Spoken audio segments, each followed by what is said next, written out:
बहीण या योजनेमध्ये ई-केवायसीची किटकिट आणि जाचक अटींना कंटाळून तब्बल 2000 महिलांनी या योजनेचा लाभ नको असे अर्ज दाखल केलेले. कागदपत्रांची पूर्तता करताना होणारा त्रास आणि रोजगार बुडत असल्यानं या महिलांनी हा पवित्रा घेतलाय. जिल्ह्यामध्ये सुमारे 2 लाख महिलांचे अर्ज अपात्र ठरल्याची माहिती समोर येते. अशा पण भगिनी आपल्याकडे येत आहेत. जवळपास आजच्या घडीला माझा आकडा बघता 1500 महिलांनी आपल्या कार्यालयामध्ये आमची योजना बंद करावी म्हणून अर्ज केले. तर नमस्कार ताईंनो, मी देवानंद गव्हांदे आणि आपण बघत आहात टेक्निकल मराठाजी. ताईंनो, या चॅनलवर जर तुम्ही नवीन असाल तर चॅनलला सबस्क्राईब करा, व्हिडिओला लाईक करा आणि शेअर करायला विसरू नका. तर तुमच्यासाठी खूप मोठी धक्कादायक अशी बातमी समोर आलेली आहे. जळगाव जिल्ह्यामध्ये सुमारे 2000 लाडकी बहिणींनी आपली योजना बंद करण्यासाठीचे अर्ज दाखल केलेले आहेत. महिला व बाल विकास विभाग जिल्ह्याच्या ठिकाणी जाऊन त्यांनी हे अर्ज दिलेले आहेत.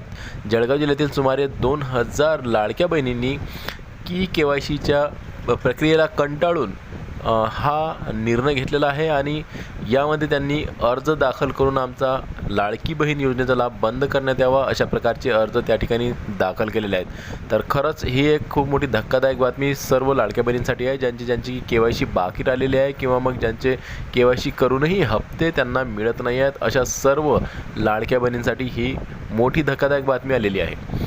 कंटाळलेले आहेत ताई, चिंतेत आहेत, घाबरत आहेत. त्यांना असं वाटत आहेत की आपल्या शेजारणीला तर पैसे येत आहेत, मिळत आहेत, त्यांना वेळोवेळी जे काही हप्ते आहेत ते सुद्धा मिळत आहेत, परंतु आपल्याला नाही याची खंत त्यांना वाटत आहे. कारण की रेग्युलर हप्ते ज्यांना चालू होते त्यांचे फक्त केवायसीमुळे हप्ते थकीत राहिलेले आहेत, थांबलेले आहेत. तर अशामध्ये तुम्ही समजू शकता की त्यांच्या मनामध्ये किती मोठी एक चिंता निर्माण झालेली असेल आणि याच चिंतेमुळे याच ई-केवायसीच्या प्रक्रियेला कंटाळून त्यांनी आता हे अर्ज दाखल केलेले आहेत. त्यांना स्पष्ट सांगितले आहे की आमचा लाडकी बहीण योजनेचा लाभ बंद करावा, आमचं नाव या योजनेमधून कट करण्यात यावं, अशा प्रकारचे त्यांनी अर्ज दाखल केलेले आहेत. तर ताईंनो, तुम्हाला सांगू इच्छितो की सरकारनं सुद्धा खूप विलंब केलेला आहे. जवळपास 3 आता 4 महिने होत आलेले आहेत, अजूनही ई-केवायसी प्रक्रियेचं पोर्टल आहे हे सुरू केलेलं नाही आहे. याआधीसुद्धा देवेंद्रजी फडणवीस यांनी सांगितलेलं होतं की आम्ही केवायसी विंडो पुन्हा ओपन करणार आहोत आणि ज्या बहिणींना केवायसी करायची असेल ते तिथं केवायसी करू शकतात. परंतु आता 3-4 महिने होत आले आहेत, तरीही विंडो ओपन केलेली नाही आहे. काय मग तुम्ही फक्त लाडक्या बहिणींच्या हातावर तुरीच देत आहात का? अजूनही लाडकी बहीण योजनेमध्ये आदित्य तटकरे यांनी सुद्धा सांगितले आहे की आम्ही कोणत्याही लाडकी बहिणींना आम्ही वंचित ठेवणार नाही आहोत, या लाभापासून वंचित करणार नाही आहोत. त्यांना लाडकी बहीण योजनेचा लाभ असाच सतत चालू राहणार आहे. परंतु एवढंच सांगूनही तरीही नवीन पोर्टल मात्र सुरू केलेलं नाही आहे. याआधी पोर्टल चालू केलं होतं, परंतु त्यामध्ये फक्त ज्यांची केवायसी चुकली होती त्यांनाच या ठिकाणी केवायसीची दुरुस्ती करण्याची संधी त्या ठिकाणी मिळाली होती. परंतु ज्यांची केवायसी झालीच नाही आहे किंवा मग ज्यांची केवायसी त्यांना करताच आली नाही आहे किंवा मग ज्या बहिणी पात्र असूनही अपात्र झालेल्या आहेत, अशा बहिणींसाठी काहीही सरकार अजूनही केलेलं नाही आहे किंवा करत नाही आहे. तर मग आता काय करायचं आहे आम्हाला? बाहेर म्हणजेच की रस्त्यावर उतरायचं आहे का? ज्या अगोदर लाडकी बहिणीने अगोदरसुद्धा लाडक्या बहिणी ज्या रस्त्यावर उतरल्या होत्या त्याच प्रकारे आता आणखीनही लाडक्या बहिणींना रस्त्यावर उतरायचं आहे का? सरकारला काय वाटते की लाडक्या बहिणींना पुन्हा धरणे आंदोलन करावं, पुन्हा जिल्हा व महिला बाल विकास विभागाच्या कार्यालयाला घेराव करावा किंवा मग कलेक्टर ऑफिसला धरणे द्यावे? अशा प्रकारचं जर धरणे द्याल त्याच वेळेस तुम्ही खबरदारी घेणार का? त्याच वेळेस तुम्ही पोर्टल चालू करणार आहात का? कारण की सरकार सध्या तरी लाडक्या बहिणींसंबंधित असं सिरियस दिसत नाही आहे. परंतु लाडक्या बहिणींनो, खचून जाऊ नका, चिंता करू नका, टेन्शन घेऊ नका. तुम्हाला सरकारला ही मुदतवाढ आणखीन द्यावीच लागणार आहे. ई-केवायसीचं पोर्टल नवीन तुमच्यासाठी उघडून सरकारला द्यावंच लागणार आहे. कारण की सर्व चुकी शासनाची होती आणि शासनाच्या चुकीमुळेच तुमची केवायसी थांबलेली आहे, तुमची केवायसी झाली नाही आहे. कारण की पोर्टल एकदम रद्दळ होतं, त्यामध्ये की तुमची केवायसीच करता येत नव्हती. पोर्टल उघडायचंच नाही आहे लवकर आणि उघडलं तर मग OTP लवकर यायचा नाही आहे. त्याचबरोबर त्यांनी जे प्रश्न विचारले होते हे सुद्धा घुमून फिरून विचारण्यात आलेले होते.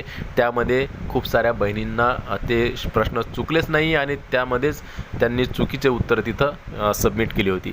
तर अशा प्रकारे शासनाच्या चुकीमुळे लाडक्या बहिणींची केवायसी झाली नाही आहे हे शासनाला कळलं पाहिजे आणि म्हणून सरकारनं ही KYC पोर्टल आहे, हे नवीन KYC पोर्टल लवकरात लवकर लाडक्या बहिणींना ओपन करायला पाहिजे या 15 ते 20 दिवसांमध्ये किंवा या महिन्यामध्ये.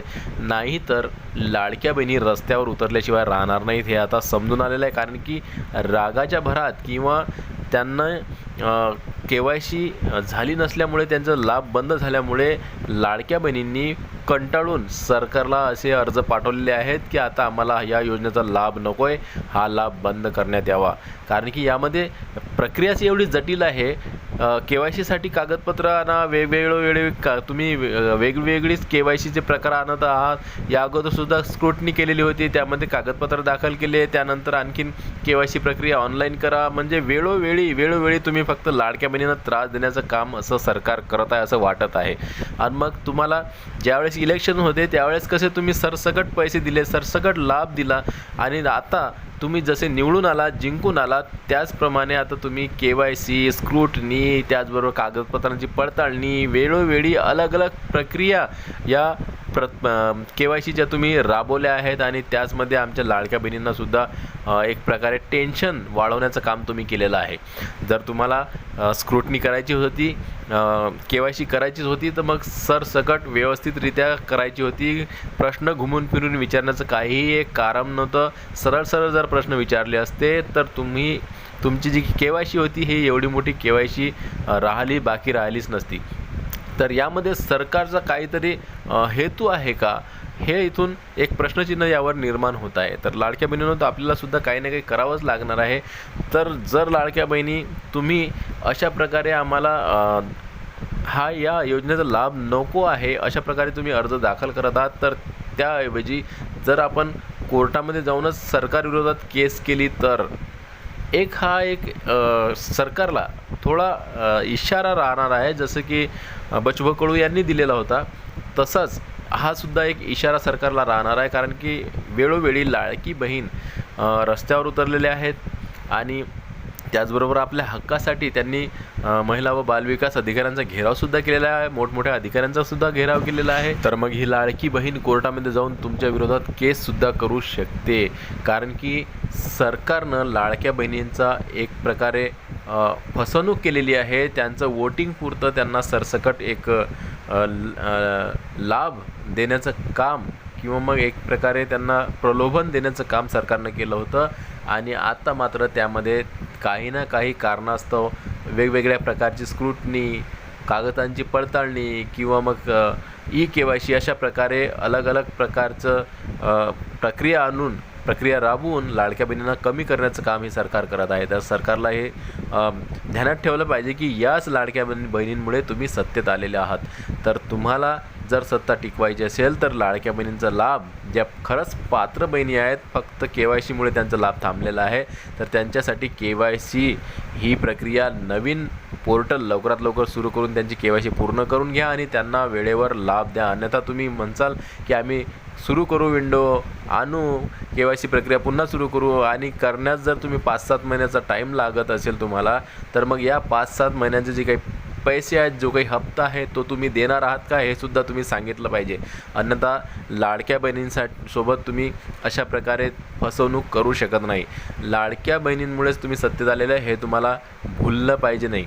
तर असो लाडक्या ताईंनो, तुम्हाला पुन्हा एकदा सांगतो, घाबरायचं नाही आहे आणि कोर्टात केससुद्धा दाखल करायची नाही आहे सरकारचं म्हणणं आहे. मुख्यमंत्री साहेब यांनीसुद्धा सांगितलेलं आहे की आम्ही विंडो ओपन करणार, तर आपण आणखीन काही दिवस वाट बघायची आहे, 15-20 दिवस किंवा 1 महिना. आणि जर का मग तुम्हाला त्या 1 महिना झाल्यावरही जर KYCचं नवीन पोर्टल ओपन झालं नाही, तर मग मात्र तुम्हाला एक उचित पावलं ही उचलावीच लागणार आहेत. तर तुम्हाला या व्हिडिओबद्दल काय वाटतं नक्की कमेंट्स करून सांगा. व्हिडिओ आवडल्यास लाईक करा. भेटूया पुन्हा नवीन एका व्हिडिओमध्ये. तोपर्यंत जय महाराष्ट्र.